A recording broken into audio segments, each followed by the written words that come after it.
You'll know that I have a total of approximately 9,000 eyeshadows. No, not 9,900.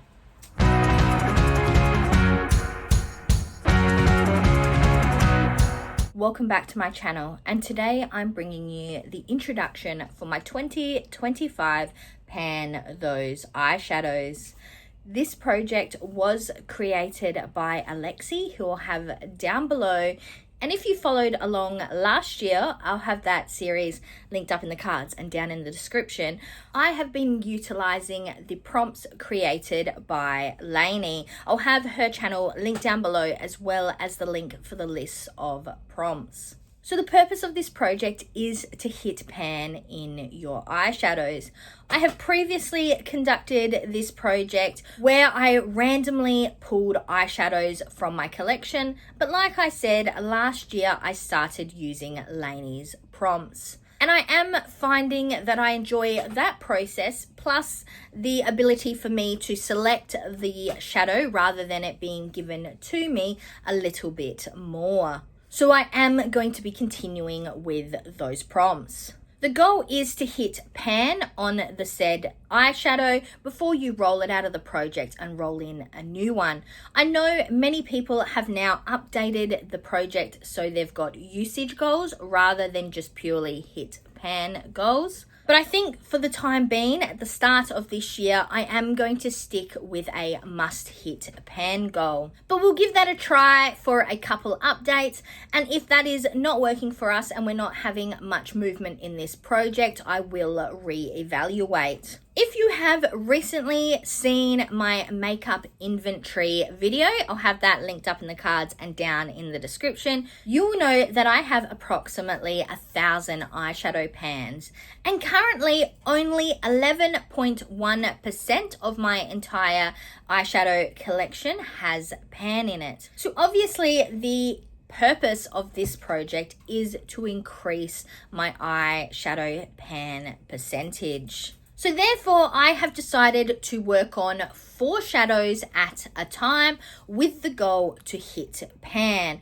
And hopefully, as we go along, we will see an increase in that pan percentage. If you have been following along for a while, you will know that I film these videos on my phone. Therefore, I pre-rolled my prompts utilizing the Tiny Decisions app. I'll have that all linked down below in my description. But you will see come up here the app and the first roll that I did. As you can see, the first roll was for any matte eyeshadow. I decided to roll in this palette here, which is the Mystic Moonseeker Sportsgirl Beauty palette. This is a palette that I got as kind of a declutter from somebody who was getting rid of a heap of their eyeshadow palettes. So therefore, it does have quite a lot of use in it. As you can see, this shadow here in itself is nearly completed, but I didn't specifically hit pan in it or use any of these shadows. In fact, since getting this palette, I have cleaned it and sanitized it with alcohol, but I personally have not started to utilize any of these shades as of yet. That does mean that this pan is incorporated in my pan percentage, even though I didn't do it myself. But more specifically, for the prompt, any matte shadow, I decided to roll in Shooting Star up here. It is just a basic light pink nude type shade. That is it right there. And my plan is to mostly utilize this as an eyeshadow primer setting shade, and hopefully, I know you'll be able to see it up here in a close-up. There is a bit of a dip in it, so hopefully I will not take too long to hit pan. But that will be my first eyeshadow rolling in. Then for the next prompt, we received a shadow you want to pan. That was a really hard prompt to select for. In line with that, I received all these prompts in one hit, and then I did kind of judge my choices based on the other prompts I received. So I don't know if this is a little bit of a spoiler to let you know the kind of shadows that will be rolling into this project, but I did take that into consideration when I chose this shadow. So this is my Essence Hello New York eyeshadow palette, and the shade we rolled in for A Shadow You Want to Pan is this one right here. This is number 3, and I know in the camera here it probably looks like I already have pan in it, but I do not, just that really massive dip. You'll get a close-up up here. This is a beautiful duochrome style shade, a silvery blue shadow. That's it right there. This is not the best swatches. I'll do a better swatch at the end, but that is it right there.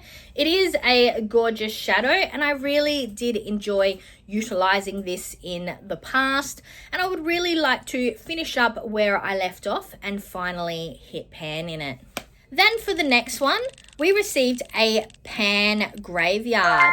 That is a shadow that has previously been worked on within this project or any project with the purpose of hitting pan. This prompt was inspired by Emily and Max, who I'll have linked down below, who is the creator of the Graveyard Project Pan, which I've also participated in the past. So I'll have that also linked down below and up in the cards. So for that, I decided to specifically roll in a shadow that we were working on during last year's Pan Those Eyeshadows project. You'll remember this palette. It is my LA Splash Presents Classic Horror palette. And the shadow we are going to be working on is Toxic, which is this gorgeous yellowy, greeny color up here, this neon yellow shade. There is a huge dip in it. You'll see that up here. This is what the shadow looks like. Like I said, this is not my best swatching attempts, but that's it right there. There is a decent dip in here, so I'm really hoping to hit pan on this one pretty quickly, as I do really want to see a lot of movement in this project. Then last but not least, we pulled the prompt, a grey matte eyeshadow. And for that, I decided to pull in this Essence Hello New York eyeshadow palette. And specifically the shade we're going to be working on is this deep dark grey down here. I was tossing up between this grey and this grey up here, but I decided having a deeper outer corner shade would probably be the better option. So this is what it looks like. You'll see it up here. This shadow is hardly used, and I do think, especially considering the depth of this shadow, that it is going to take a while for me to hit pan. Though I have utilized this palette previously in one of my dust collectors videos. I'll have that linked up in the cards and down in the description. But that is the last shadow rolling in to this project. So here is my full color story that we're currently going to be working on. I will put up on the screen the full color story for the introduction, just so you have a good idea and noting which shadows are which and where we're currently up to with those shadows, just so you have a clear idea of what we're rolling in. Last series, in addition to panning eyeshadows, I incorporated what I was calling my monthly focus palette. And my goal was to use that palette for a full, complete look every week for the entirety of the month between updates. The reason I incorporated that element into this project is because of the fact there is a large number of my palettes that I have not utilized, and there's a lot of eyeshadows that I haven't touched even once. In fact, a massive 34.81 of my eyeshadow collection is untouched. I would really like to decrease that percentage, so that's why I have incorporated this monthly focus palette. The other reason is that though I was focusing on certain shadows within palettes, I don't actually generally utilize a palette as a whole, which is something that I would really like to do more often, because I choose to select and stick to only the shadows that I'm working on for projects to get maximum usage in those projects. So that's why I decided to incorporate a section of this project that requires me specifically to be creative and look at a palette as a whole rather than looking at them as individual shadows. So I might not have mentioned this as of yet, but we are going to be holding bi-monthly updates for this project, as we're doing with majority of my makeup projects. So for that reason, I've decided to roll in 2 monthly focus palettes. Because we're going to be doing updates every 2 or so months, I figured that will give me enough time to utilize each of these shadows for a unique look either 3 or 4 times. To do this, I once again used my Tiny Decisions app, and I stuck all of my palettes into that app, and I utilized a spinner wheel to select the ones we will be working on. So the first one I selected was the Juvia's Place, the Nomads palette. So this is my palette here. I currently have it still in the box, and I was so fortunate to receive this as part of a giveaway from Danny. I'll have Danny linked down in the description so you can check out their channel. But I have maybe used this palette once, maybe even not at all since I got it, though I am really excited to be using it. This palette has a gorgeous greeny yellow grungy look to it. That green yellow grungy look is really something that I'm getting into.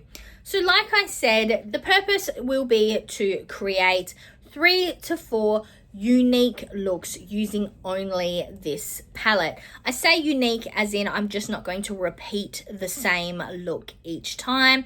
Obviously, they're not going to be unique in relation to other people's looks. It's not something that other people would not have or will not create. Just unique in relation to each of the looks that I do. That means that I'm not just going to recreate the same look using the same shadows 3 times or 4 times in a row. I am going to be aiming to utilize different shadows for each of the looks. This isn't necessarily going to be a no pan left behind project. If there is still pans I haven't utilized, that will be fine. But I do want to try and use as much of these shadows as I can. So I will stick up on the screen here arm swatches for all these shadows so you can get an idea of what we're going to be working on. And next update, I will be showing you each of my looks as well as the shadows I specifically used to create them. But this is my first focus palette coming into this project. Funnily enough, I was actually considering this second focus palette for one of the prompts for my Pan Those Eyeshadows portion of this project. However, I ended up going away from that idea, but the universe decided it wanted me to still utilize this palette. So I rolled in the Revolution Game of Thrones Forever Flawless Mother of Dragons palette. So this is the palette here, and this is what it currently looks like. This shadow you will recognize. This is the shadow Carl. You will recognize this from one of my previous Pan Those Eyeshadows videos. But overall, apart from that, I have not really utilized any of the shadows in this palette. So this is also a grungy kind of palette. It is very warm and focuses a lot on the reds and the browns, but I'm really looking forward to creating 3 to 4 unique looks using this palette. So once again, up here I will have a eyeshadow swatches of what these shadows look like, and I definitely look forward to creating some looks using this palette. I'm looking forward to showing you what I create. So that is all the eyeshadows I'm going to be pulling into this project. So just to recap, I will be doing these updates bi-monthly, and currently I'm only going to have a hit pan goal on the shadows in my Pan Those Eyeshadows portion of this video, rather than a usage goal. However, if I'm seeing I'm not getting much movement in this project, I will implement a usage goal rather than just purely to hit pan. I look forward to incorporating these shadows into my makeup usage, and I'll be back in 2 months to discuss my progress. So until next time, I'm Verity. This was the introduction to my 2025 Pan Those Eyeshadows, featuring my monthly focus palette. And now to the outro.